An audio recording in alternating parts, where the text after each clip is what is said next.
Hi, are you considering the possibility of a SpaceA military flight? There are a few SpaceA essentials that you're going to need to know, like where to go to find flight schedules and how to read them so that you can make some great travel plans. Now, we all know that the military has installations worldwide, and many of them have passenger terminals that feature SpaceA.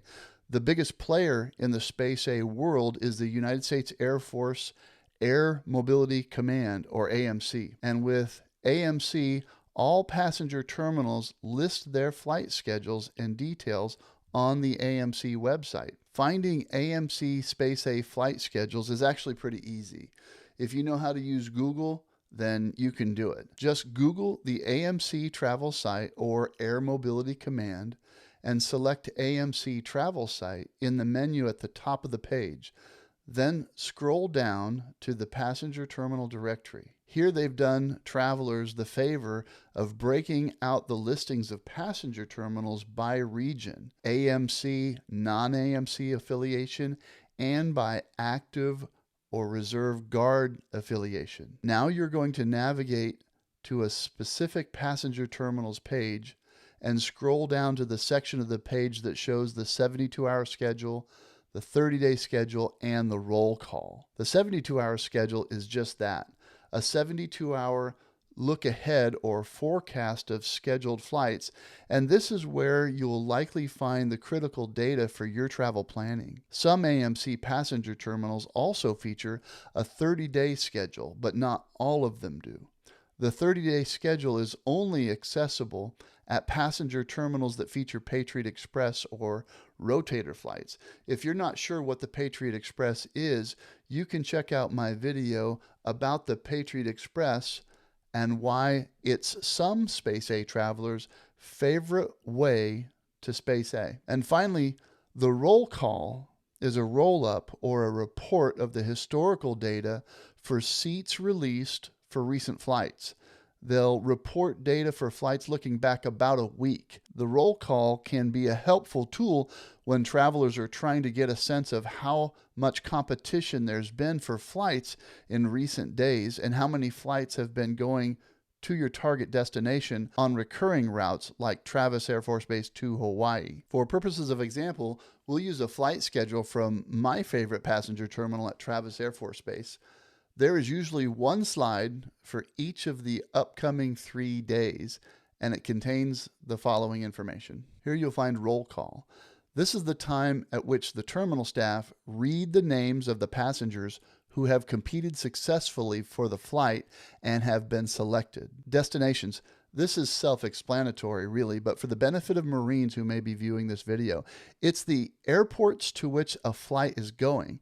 Sometimes there's more than one. Sometimes when a mission has multiple destinations listed, there can be layovers. Those layovers can be just a few hours or they could be longer depending on crew rest and mission requirements. Seats. The number of SpaceA seats available. If it has an F after the number, it means those seats are firm. T means tentative. It also might say TBD or SP for seats pending, even right up until they conduct roll call. If that happens, just be patient and understand that things can be fluid. And as always, we have to be flexible as travelers. Sometimes slide might even include notes about baggage weight restrictions or other issues that need to be considered on the flight. Again, passenger terminals update the 72-hour flight schedules daily and may also do so when there's significant changes. Now let's talk about the roll call reports in a little more detail. As we discussed before, they give a historical roll-up on the seats released for recent flights, usually looking back 1 week. Roll call reports typically contain the following information. Date, that's the date of the flight, or more specifically, the date of the original roll call. The flight may or may not have departed the same day. Sometimes there are changes in the mission. Sometimes there are mechanical issues that can occur. Also listed on the roll call is destination. Again, self-explanatory.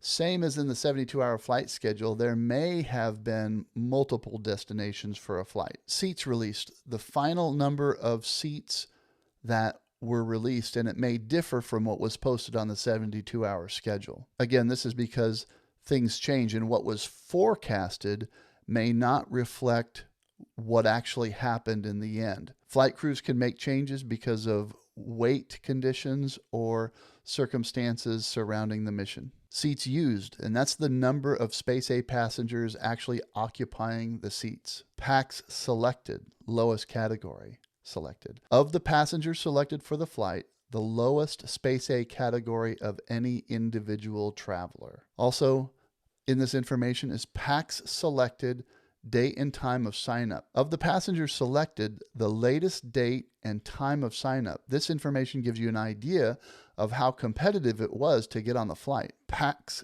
competed for flight. Packs, the number of passengers competing for the flight, i.e. passengers who were marked present. And packs competed for flight, lowest category.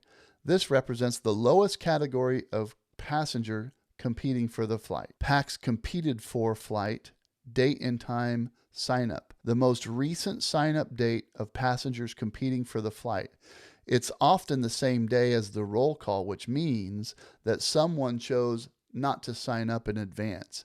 This is not the best strategy, but it does happen. SpaceA roll call reports are helpful for tracking the destinations of flights from a military passenger terminal, and it gives you a picture of where they're going, at least recently. If the number of passengers competing for flights to your target destination recently has been much greater than the number of seats released, there's likely a backlog of SpaceA passengers waiting to depart. That means it's going to be much more competitive at that destination. But if missions to your destinations have had unused seats, you have a better chance of making the next flight. So now let's talk briefly about the 30-day flight schedule, also known as the Patriot Express. AMC passenger terminals that have Patriot Express flights also post the 30-day flight schedule. Again, we'll reference the Travis Passenger Terminal's 30-day flight schedule. The 30-day flight schedules are very, very basic.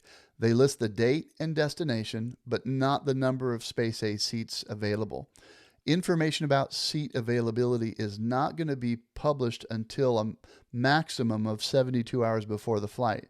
You will track seats released on the 72-hour flight schedule once the Patriot Express falls into that tracking window, but understand that the number of seats released may not be known until the last minute. And finally, let's talk about non-AMC passenger terminal Facebook pages.